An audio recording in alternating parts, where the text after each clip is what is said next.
Good morning guys. Good morning America. Good morning Shelby. Good morning Canada.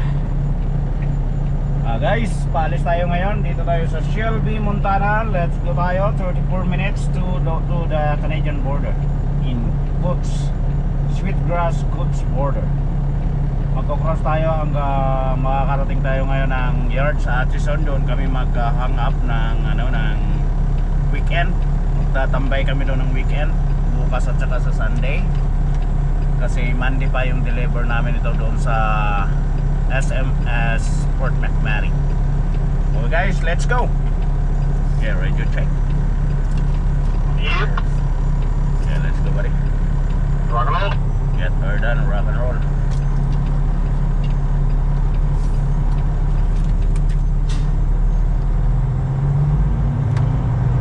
And you're all spinning back. Thank you.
Yes, yes, I yo! don't think I've ever been so happy to see Canada. Yeah. Welcome back, buddy. Welcome home. Right?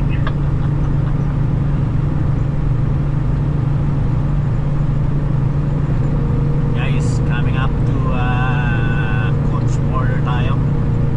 Kailan pa kasarado pa yung oversize gate dyan. Kaya mag-aantay siguro tayo.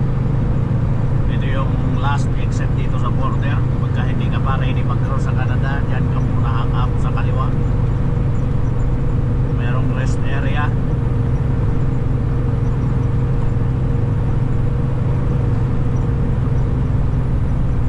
And guys, coming up to Canadian Customs.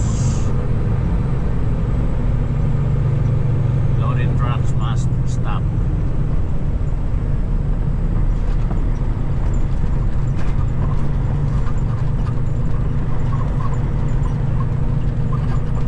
Okay, kasi bawal dito ang camera. I-off muna natin mga pare ko eh. Mga idol, nakakross na tayo sa border. Na-stamp na yung ating paperworks mga idol. Meron ng stamp sa customs. Ngayon aarangkada tayo after na i-report natin sa opisina. Tatawag muna tayo sa opisina kasi 8 o'clock na. Tatawag muna tayo doon para ma-process na yung procedures. Tawag tayo. So ito na.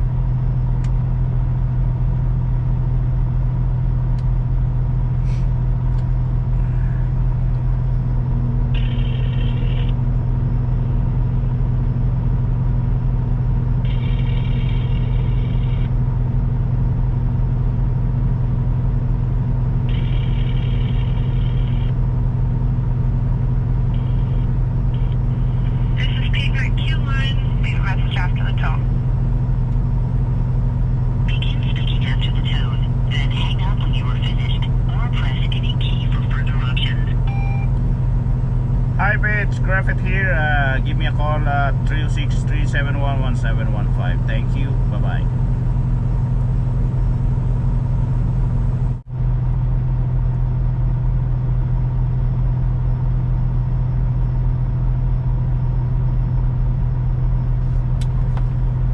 Okay, we're gonna go. Rock and roll.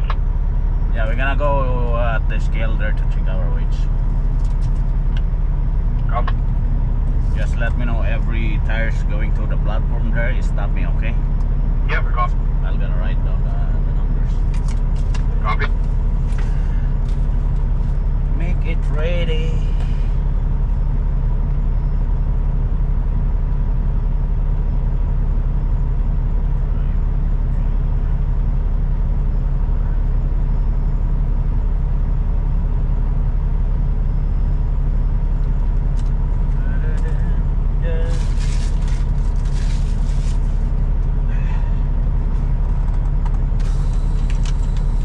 Okay, let's go.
So yun guys, ito yung ating timbang na nakuha natin sa scale sa US. Ito yung timbang ko galing sa scale, itong nasa ibabaw by pounds. Ito yung timbang ko, sa steering ko is 14,480 pounds.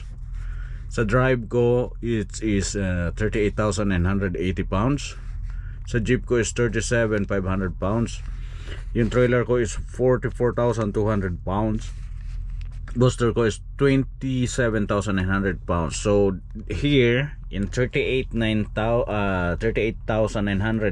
so over tayo guys sa Alberta, Canada, kasi mayroong frost low ngayon. Kailangan lang siya ng 37,500 then kaya ngayon in-adjust ko siya ang fuel ko kung paano i-adjust, right? So in-adjust ko siya paharap para i-adjust ko siya paharap para magkakaroon ako ng timbang dito. It means mag-i-split yung timbang from galing dito sa drive ko, sa drive axle, mag-i-split siya ngayon papunta dito sa harap. Kasi kailangan natin dyan ng mga 16,000 pounds. That is a maximum of 7,300 kg. Ngayon ito na yun, na-adjust ko na. Ito na yung nasa baba kasi tinimbang ko siya doon sa Alberta scale. Yan na siya ngayon. Under ako lahat.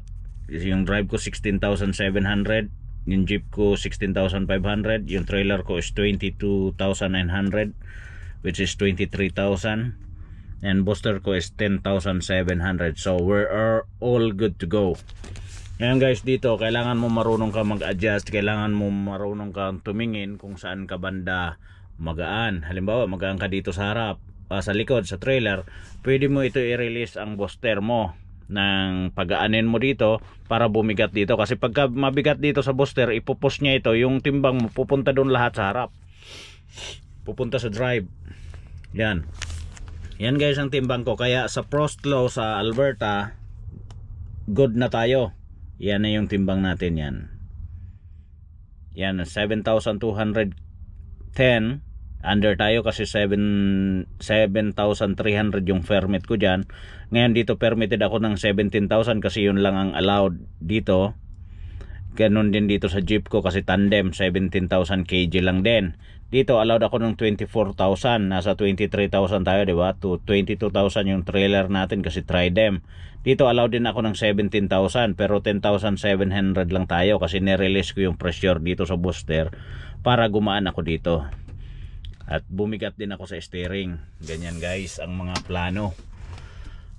Nasa heavy haul ka, kailangan mo matuto ka paano mo i-split yung mga timbang mo dyan sa axle mo. Ganyan, matututo ka lahat-lahat. Anong magagawa mong paraan kung wala na talaga. Kung wala ka na talagang paraan para ma-i-adjust yung mga kuha na yan, kailangan mo ng maraming axle. Kailangan mo magpalit ka ng wheeler, yung 16 wheels na jeep para ma-hook up mo, or yung tri-dim na jeep para halimbawa dito loaded ka talaga dito ng max, dito 24,000, dito 17,000, hindi mo na madadagdagan, di ba? Pwede ka lang makadagdag mga 100 kg to 200 kg lang.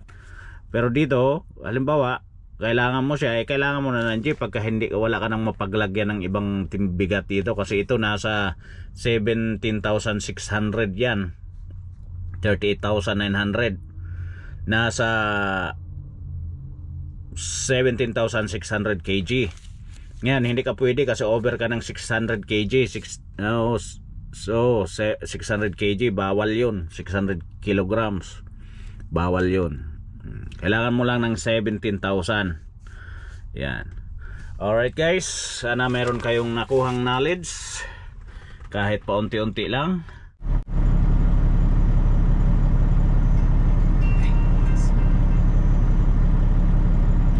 Hi, Faye. Hey, Beth. How are you? Good. How are you? I'm good, thank you. Yeah, I just crossed the border here, and I just wonder because I don't get any paperwork. They just stamp my manifest. Yeah. That's it? I don't know. Yeah. It doesn't stamp. Because DBSA is electronically done now, so you won't get a paper package at all. Okay, right on. Yeah. Nice. If they let you cross, then you're good. Yeah. Okay, my weights are here. I'm gonna email to you. Okay, yep. Yeah. Okay. Thank you. Bye bye. I'm gonna email to Phoebe out there. Sorry? You want to take note my weights here from Coach scale? Yep, yeah. Okay. Pen and paper. Stairs Yep, 7,210 kg. okay. Drive 16,770 kg. Okay, Jeep 16,500 kg. okay. Trailer 23,100 kg. Poster 10,700 kg. Okay, thanks so much, Chris. Good to go. Okay, awesome, thank you. Alright, bye bye. Okay, bye.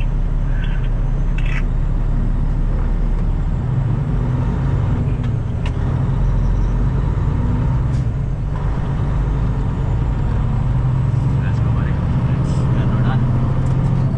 Rock and roll.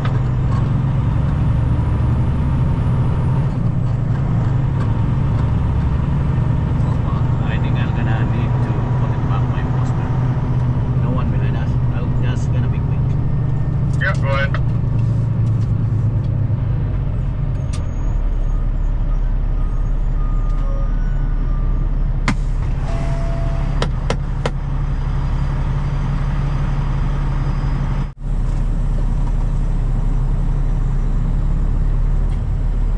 Let's go. Rock and roll.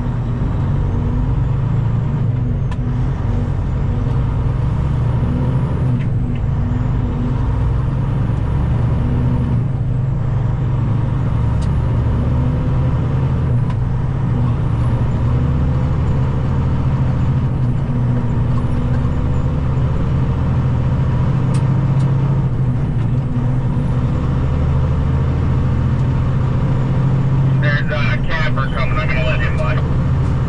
Yeah.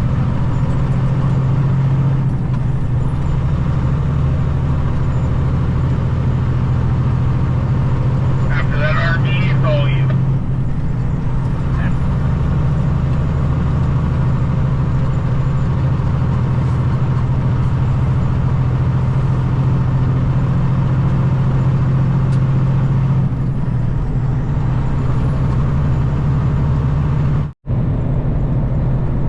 Guys, malapit na tayo sa Lethbridge, Alberta, guys. Shoutout dito sa mga namin na ano ngayon, foreign student. May mga nag-aaral dito, may mga taga Mindanao dito na namit ko siya na nag-aaral. Sikap lang guys, magtyaga para sa kinabukasan.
an 18 behind us.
Canada, US from Manitoba, USA.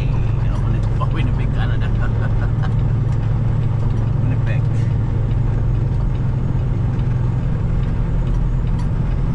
Guys. Ito guys, ang karga nito, mga expensive na mga ang karga nito, expensive na sasakyan. Mga Ferrari, mga Nissan GTR, mga Bentley.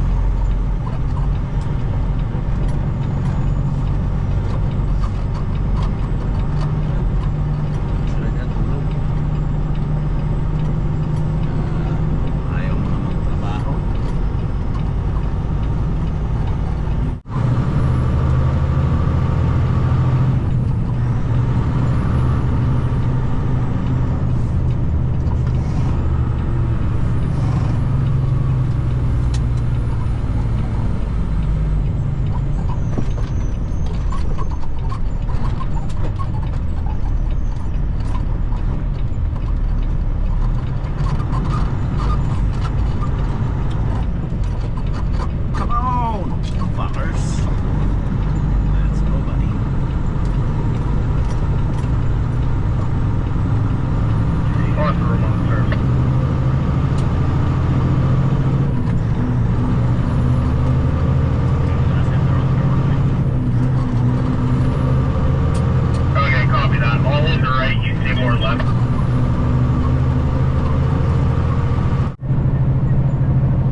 Violations tayo, following distance. Parang basketball, may 2 seconds violation, may 2 seconds following distance.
Calgary.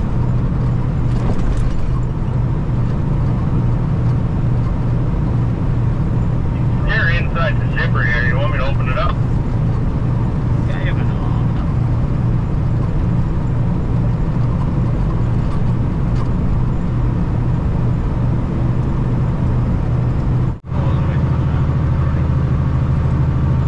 You probably lane 1 and 2 are open.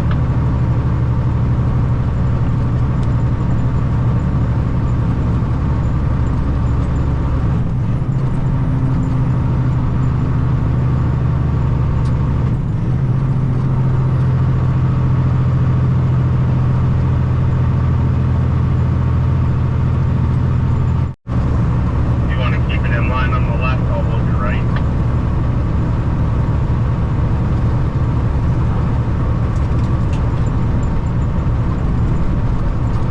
Nothing else off the rim.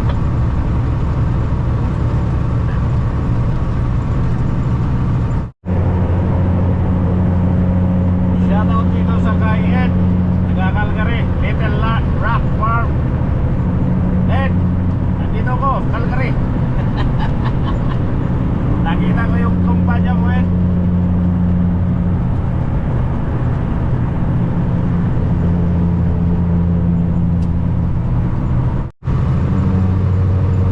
Busy ngayon ang highway, guys. Busy, napaka-busy ng highway ngayon dito sa highway 2. Kaya itong highway 2, pag nag-block guys, ang lahat ng sasakyan nag-iipon-ipon, nag-get together dyan sa median.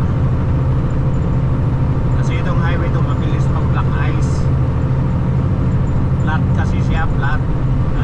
Napakahangin, saka medyo mainit, tapos biglang lamig ng temperature dito, mabilis. Kaya nagpa-black ice dito kaagad. Kaya pag nag-black ice sa ganitong takbo ng mga sasakyan dito, talagang nasa ditch. Kasi nag-iipon-iipon sila, nag-get together. Meron sila dito banding every year. Kaya pag masama ang panahon, huwag ka nang bumiyahe or dumaan dito sa lugar na ito dahil mai-invite ka nila dyan sa get together nila sa ditch.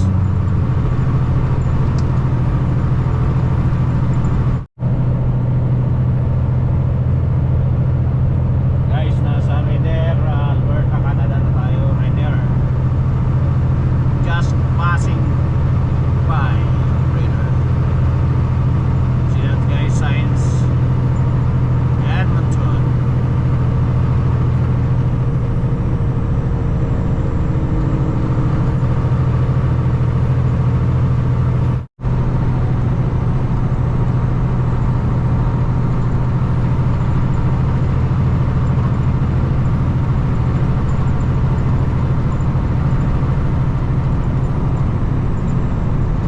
Kapag tayo yun ang nagkatakbo,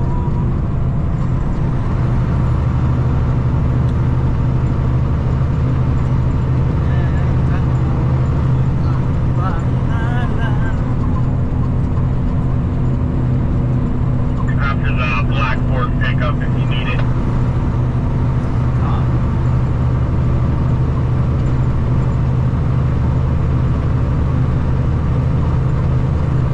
Come on guys, hammer down guys.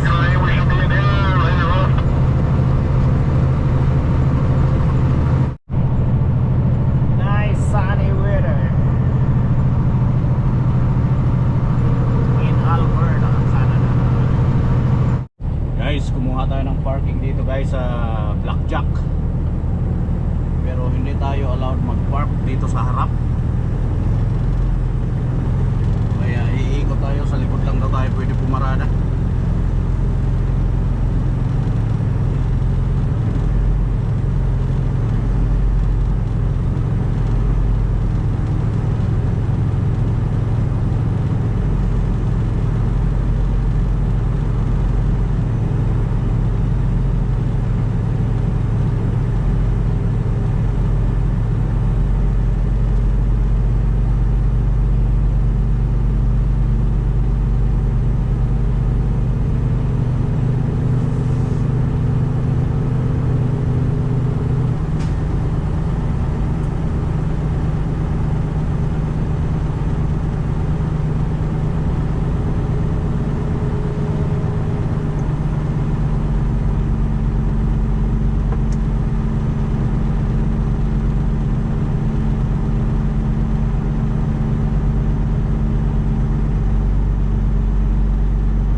we're good here, maybe.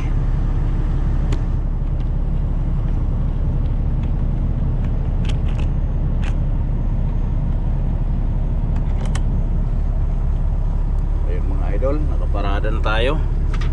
Ito yung ating parking fee dito, Blackjack Roadhouse. Okay, dikit natin yan dyan kasi hanggang Monday morning tayo dito. Guys, nakarating tayo ng maayos dito sa ating paroroonan ngayong hapon. Hindi tayo nakaabot sa Q-Line Yard sa Atchison, Alberta kasi merong curfew during Friday here in Alberta. Pagka more than 12/7 wide ka, hindi ka pwedeng bumiyahe. Kaya dito lang tayo guys mag-hangout until Monday morning. Susunduin ako dito ng escort ko sa Monday. Kaya ganun. So far okay ang biyahe natin. Nakarami tayo ngayong araw. Guys, yung aeroplano lalanding. As you can see, I don't know kung makita nyo. Ayan. Hello. Kasi para hindi na tayo magbayad ng escort bukas, okay, para dito na kasi ganun din naman, tatambay lang din naman ako doon sa yard.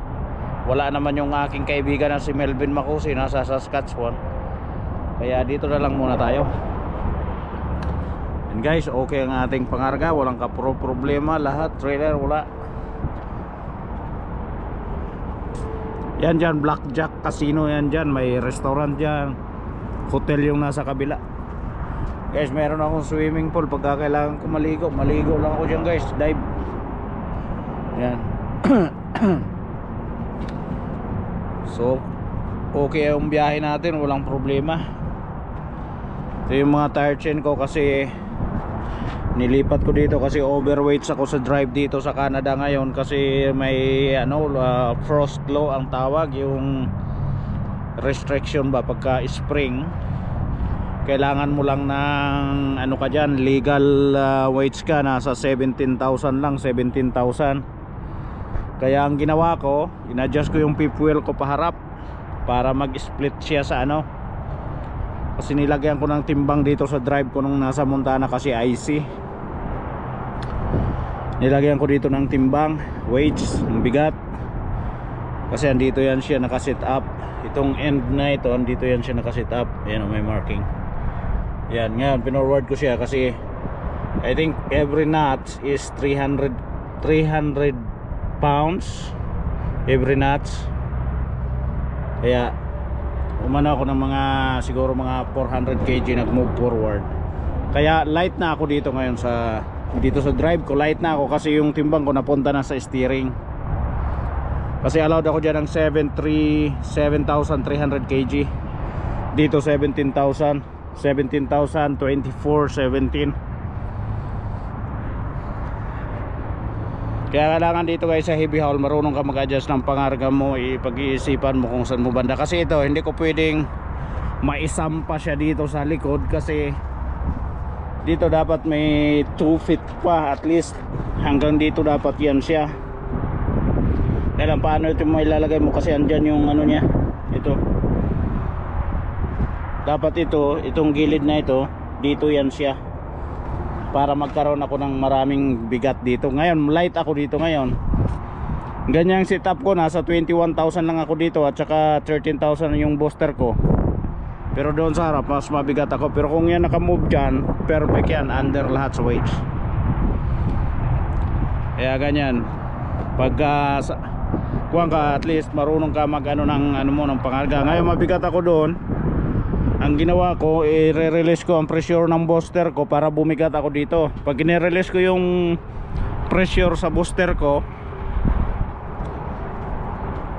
ito yung booster ko, pag ni-release ko ang pressure niyan, bibigat dito kasi aangat siya, titingala siyang ganyan. Ngayon mabibitin niya ang unahan, ngayon magaganyan siya kaya gagaan doon sa harap. Kaya yung timbang ko sana pagka nirelease ko ang pressure dito sa booster, ang timbang ko sa harap nasa 16.7 lang, kaya perfect na perfect. At saka 16.5 sa jeep, kaya perfect na perfect yan guys. Alright, ngayon paplanuhin natin kung paano tayo makaligo. May shower dyan, babayad tayo ng shower dyan. At saka may restaurant din dyan, pero gusto ko sana Filipino food, kaya lang medyo malayo yung Filipino food dito. Sa Sunday na natin i-drop yan kasi kukuha tayo ng fuel dyan sa Petropas. Hindi kasi ako pwede dyan magkasya, hindi naman ako kasya dyan sa ESO na yan. Pwede rin sana ako mag-fuel dyan, kaya lang hindi ako magkasya dyan, maliit. Kaya drop natin to, punta tayo sa Petropas, tayo mag-fuel. Ayun, hanggang April 7 tayo dito guys. $30 ang bayad.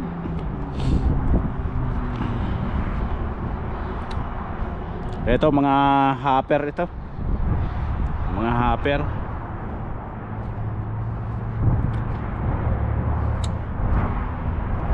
Okay ba guys? Shoutout nga pala sa kay AK Kulot, aka Kulot, 35 years old, single. Shoutout.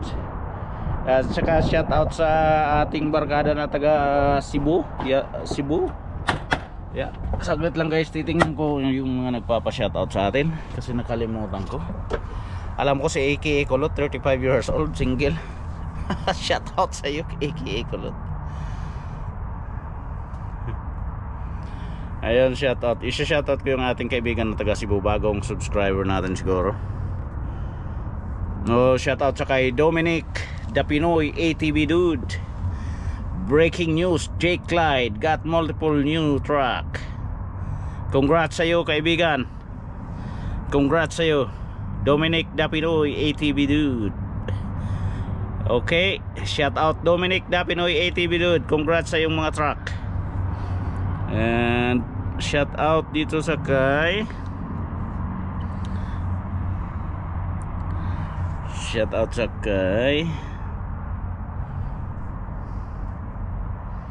Raul Puentes. Good morning Suki. Suki ko talaga ito si kaibigan, puntahan ko talaga ito, hahanapin ko itong mga kaibigan ko. Elizer Mapili, hanapin ko yan sa La Union. Alam ko yan kasi buhabiyahe ako dyan nung panahon.